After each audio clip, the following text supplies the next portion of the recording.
Fui demitida pela filha do dono por pura birra. Ela não sabia que eu era 70% da receita, e agora a empresa está afundando. O documento de notificação de rescisão contratual em minha posse materializava uma afronta profissional. Eu, Eleanor Vance, 45 anos, chefe da equipe de vendas estratégicas da Sterling Financial Consulting, havia sido sumariamente dispensada. O ruído seco da porta de vidro do gabinete de Miranda Sterling, 26 anos, selou o ato. Ela sequer sustentou o contato visual ao proferir a justificativa padrão: reestruturação de equipe visando maior alinhamento com a projeção estratégica da empresa. Tratava-se de um eufemismo corporativo para dissimular a única razão subjacente: a aversão pessoal de Miranda e sua necessidade de afirmar uma autoridade não conquistada por mérito. Minha trajetória na Sterling estendia-se por 15 anos. Ingressei como analista de risco e ascendi por resultados concretos e desempenho inquestionável. Minha progressão não se devia a privilégios, foi o resultado de dedicação rigorosa, negociações intrincadas e um domínio minucioso sobre os mercados de fusões e aquisições. Meu foco principal recaía sobre a consultoria a instituições financeiras de grande porte e fundos de investimento que operavam transações multibilionárias. Meu grupo de clientes, conhecido internamente como Grupo Black, constituía o pilar financeiro da organização. Minha equipe, composta por 4 consultores seniores e 2 analistas, era o motor vital da Sterling Financial. Os dados eram inequívocos. O portfólio de contas sob minha gestão e as novas aquisições de clientes que eu assegurava eram responsáveis de maneira consistente por 65% a 70% da receita anual da companhia. O fundador, Sr. Robert Sterling, 70 anos, sempre reconheceu essa contribuição, concedendo-me autonomia integral, ciente da minha capacidade em sustentar o fluxo de capital. O ponto de inflexão ocorreu há aproximadamente 18 meses, quando Miranda, recém-graduada em estudos de mídia, foi integrada à empresa como gerente de inovação estratégica, uma posição meramente nominal, desprovida de responsabilidade operacional real. Imediatamente, Miranda desenvolveu uma animosidade manifesta em relação à minha pessoa.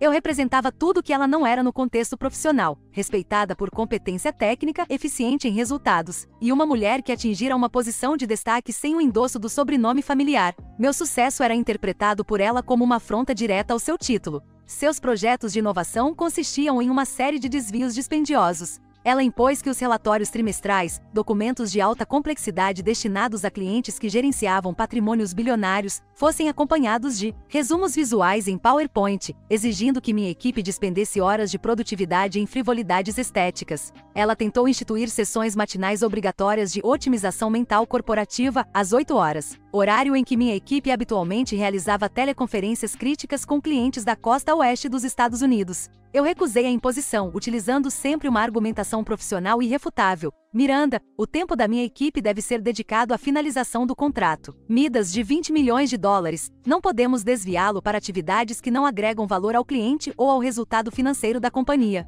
Essa oposição fundamentada em fatos e performance catalisou sua fúria. Nas semanas precedentes, Miranda intensificou suas manobras, cancelando minhas viagens cruciais de acompanhamento com o cliente Midas e tentando realocar meu analista mais confiável, David, para o seu departamento de estratégia. O Sr. Robert, visivelmente exausto e contemplando a aposentadoria, estava cada vez mais ausente, conferindo a Miranda a liberdade de gerir os recursos humanos e as operações cotidianas. A demissão constituiu o ápice de seu exercício de poder pessoal, uma tentativa derradeira de afirmar sua autoridade máxima, mesmo que isso implicasse a amputação da principal fonte de sustentação financeira da Sterling Financial. Analisei o documento uma última vez, e um semblante de determinação fria se estabeleceu em meu rosto. A Sterling acabará de incorrer no maior erro estratégico de sua história, e eu estava prestes a assegurar que eles sentissem as plenas repercussões dessa decisão. A formalidade gélida que marcou minha saída da Sterling Financial Consulting escondia a intensa atividade e o planejamento meticuloso que se desenrolavam em minha mente.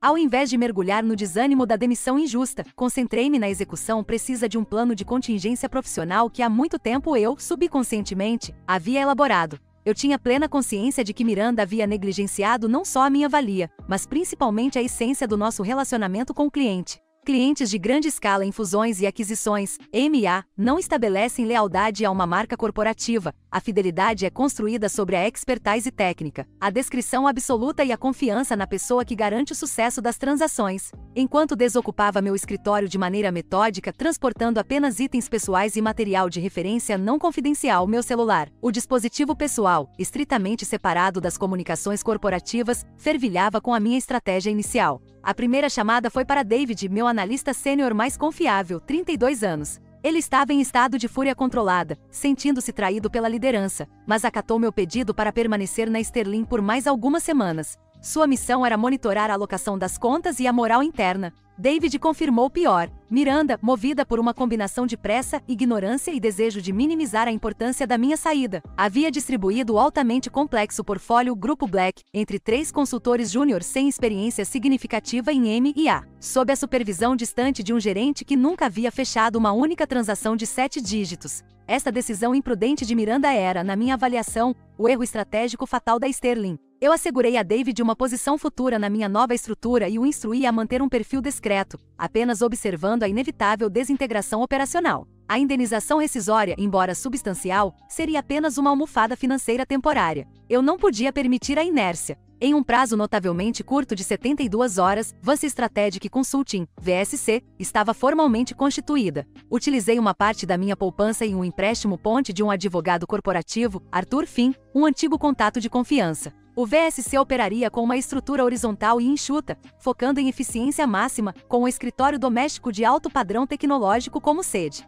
A proposta de valor era irrefutável para o meu nicho, a mesma consultoria de elite, com a descrição e a expertise que os clientes do Grupo Black exigiam, mas com custos operacionais drasticamente reduzidos, permitindo honorários competitivos. O colapso na Sterling começou não com um estrondo, mas com um silêncio seguido de confusão. Miranda, na sua convicção arrogante de que o nome Sterling era o que importava, acreditava que bastaria sentar-se na minha antiga cadeira. Contudo, em menos de 10 dias após a minha saída, o primeiro sinal de alerta crucial se manifestou. O cliente Midas Corp, uma conta responsável por cerca de 25% da receita do meu antigo portfólio, contactou a Sterling exigindo esclarecimentos urgentes sobre uma cláusula de renegociação de dívida em uma fusão pendente, um detalhe que apenas eu e David compreendíamos plenamente. Miranda tentou intervir pessoalmente, vendo a situação como uma oportunidade de se provar, mas sua ausência de nuance técnica e sua postura condescendente com o executivo sênior da Midas, Sr. Alistair Ross, transformaram uma simples solicitação de informação em um conflito diplomático e de competência. Minha estratégia nesse ponto foi baseada em relações e timing, não em concorrência desleal. Eu não roubaria clientes, eu estaria disponível para recebê-los quando eles inevitavelmente se desiludissem e partissem por conta própria. Eu enviei e-mails extremamente breves e profissionais a todos os meus contatos-chave na semana seguinte à fundação da VSC. A mensagem era de uma simplicidade elegante. Após 15 anos de dedicação, decidi me desvincular da Sterling Financial Consulting e fundar minha própria consultoria, Vance Strategic Consulting, VSC. Mantenho meu foco exclusivo em M&A complexo. Meus melhores votos de sucesso a Sterling. Em anexo, apenas meu novo cartão de visitas digital. Nenhum comentário sobre Miranda ou a demissão, apenas a demonstração de continuidade profissional. 2 dias após a desastrosa interação de Miranda com a Midas, meu telefone pessoal tocou. Era o Sr. Alistair Ross. Ele não perdeu tempo com rodeios. Expressou sua profunda decepção com a queda abrupta no nível de serviço e expertise da Sterling. Depois de uma conversa de 20 minutos, onde demonstrei que minha compreensão do negócio da Midas era tão detalhada quanto antes, ele afirmou que a VSC parecia uma alternativa mais estável, competente e francamente mais segura para gerir seus ativos. Ele solicitou uma proposta formal para a transferência imediata de todos os serviços de consultoria da Midas. O Grupo Midas, a maior conta daquele trimestre, foi a primeira a migrar para Vance Strategic Consulting. O segundo cliente, o fundo de investimento Orion Capital, ligou no dia seguinte. Eu sabia que para esse tipo de cliente a estabilidade e a competência eram tudo, e ambos haviam se retirado da Sterling junto comigo, garantindo que os demais clientes seguiriam a rota da VSC, a transição imediata dos clientes Midas Corp. E Orion Capital para Vance Strategic Consulting, VSC, não foi apenas uma transferência de receita. Foi um endosso de mercado que garantiu a credibilidade da minha nova empresa desde o primeiro dia. Em um período de 6 semanas, a VSC já apresentava uma receita projetada que superava meu antigo pacote de remuneração executiva na Sterling em 40%, tudo operando com uma fração dos custos fixos. O que eu oferecia não era inovação disruptiva, mas sim a commodity mais valiosa no setor de consultoria financeira: previsibilidade, expertise inabalável e continuidade de serviço. A magnitude da perda obrigou o Sr. Robert Sterling a interromper seu semi-isolamento e retomar a gestão ativa da empresa. Ele estava profundamente perturbado, confrontando Miranda sobre o êxodo de clientes. Miranda, em sua defensiva inexperiente, não demonstrou remorso, mas sim ressentimento, insistindo que eu estava furtando clientes de forma desleal e que a lacuna seria preenchida por novas iniciativas de mercado. O Sr. Robert, cuja percepção estava sendo obscurecida pela lealdade paterna e pela fadiga, não conseguia implementar uma solução estrutural. Ele optou por uma abordagem desesperada, a tentativa de me recontratar. O Sr. Robert me contatou pessoalmente por 3 ocasiões distintas nas semanas seguintes. Suas propostas escalaram de uma garantia de autonomia total e um aumento salarial, tentativa 1, para a oferta de uma fatia substancial de participação acionária na Sterling, tentativa 2. Eu declinei todos os convites. Eu instruí David a comunicar a ele, de forma indireta, a essência da minha decisão. A questão jamais foi meramente monetária, Sr. Robert. Era uma questão de respeito, ambiente de trabalho tóxico e competência de liderança. A VSC já estabeleceu ambos, enquanto a Sterling demonstrou a ausência deles. A terceira e última tentativa de recontratação ocorreu quando o Sr. Robert, já sob pressão do Conselho Consultivo, ofereceu-me o cargo de COO, diretora de operações, com um contrato que me colocaria acima de Miranda na hierarquia. Recusei, reconhecendo que era tarde demais. Na Sterling, a crise aprofundou-se em uma espiral de incompetência. Sem o fluxo de caixa estável do Grupo Black, a empresa começou a enfrentar dificuldades de liquidez para cobrir salários e despesas de marketing inflacionadas. Os consultores juniores, agora sobrecarregados com as contas complexas, começaram a cometer erros técnicos crassos em análises de risco e projeções. O cliente Atlas Partners, o terceiro maior remanescente do meu antigo portfólio, agendou uma reunião conosco, VSC, logo após cancelar um encontro crucial na Sterling. O motivo era o despreparo do novo gerente de contas, que havia enviado dados de due diligence incorretos e com erros de cálculo primários. A Atlas preferiu paralisar uma fusão de 50 milhões de dólares a prosseguir com a Sterling, um testemunho eloquente da erosão da confiança. Enquanto a Sterling desmoronava internamente, a VSC estava em plena fase de expansão seletiva. Meu primeiro e crucial recrutamento foi David, que aceitou minha proposta de sociedade minoritária e um aumento de 25% sobre o seu antigo salário base. A presença de David na VSC não apenas adicionou capacidade analítica, mas enviou uma mensagem cristalina ao mercado. A excelência técnica havia se reagrupado sob minha liderança. Com David a bordo, passamos de uma postura reativa para uma abordagem proativa e cirúrgica. Nossa meta não era o mercado em geral, mas a minha antiga base de clientes na Sterling, que estava claramente infeliz. Começamos a monitorar ativamente notícias e rumores de insatisfação. 4 outros clientes-chave, que inicialmente haviam sido forçados a permanecer com a Sterling devido a cláusulas contratuais de curto prazo, contataram-me ao receberem relatórios confusos ou com previsões otimistas e realistas da equipe júnior. A transferência dessas contas adicionais não foi mais um êxodo, mas sim uma migração planejada de ativos. O relatório do primeiro trimestre fiscal após a minha demissão confirmou o colapso estrutural da Sterling Financial. A receita total despencou 60%, resultando em um prejuízo líquido inédito, forçando o Sr. Robert a implementar demissões em massa de 30% do staff administrativo para corte de custos. Miranda, durante a reunião de crise, demonstrou sua total desconexão com a realidade ao sugerir que deveriam reduzir o número de plantas do escritório e investir em influencers financeiros no Instagram para rejuvenescer a marca. Sua irrelevância operacional, apesar de seu título, aumentava o ressentimento e a desmoralização entre os poucos funcionários competentes que restavam. No meu terceiro mês de operação, a VSC já estava negociando a aquisição do 5º e do 6º maiores clientes que, embora ainda legalmente vinculados à Sterling, já haviam perdido a confiança em sua capacidade de honrar compromissos. O fim da Sterling era apenas uma questão de tempo e de contratos expirando. O declínio da Sterling Financial Consulting transcendeu a perda de clientes, tornou-se um caso clássico de falha de liderança no setor financeiro, culminando em uma liquidação previsível. No final do terceiro trimestre fiscal após minha demissão, a Vance Strategic Consulting, VSC, havia absorvido com sucesso 90% do meu portfólio original, o Grupo Black, e estava já assegurando novos clientes baseados em indicações. A VSC não era mais uma startup, mas uma entidade consolidada, rentável e com um modelo de negócio altamente eficiente, focado em alta especialização e baixo custo operacional. O Sr. Robert Sterling, já fragilizado, realizou uma última e desesperada manobra. No início do quarto trimestre, ele me contatou pela quarta e derradeira vez, propondo formalmente uma fusão de emergência entre a Sterling e a VSC. A proposta era generosa, eu assumiria a presidência executiva da nova corporação, com uma participação acionária majoritária, e teria a missão de salvar o que restava do legado da Sterling. Minha recusa foi rápida e inegociável. Explicitei que a VSC havia sido construída sobre o princípio de excelência sem bagagem corporativa. Absorver a Sterling significaria herdar suas dívidas substanciais, sua reputação maculada por recentes erros técnicos e, o pior, a necessidade de lidar com a presença contenciosa de Miranda.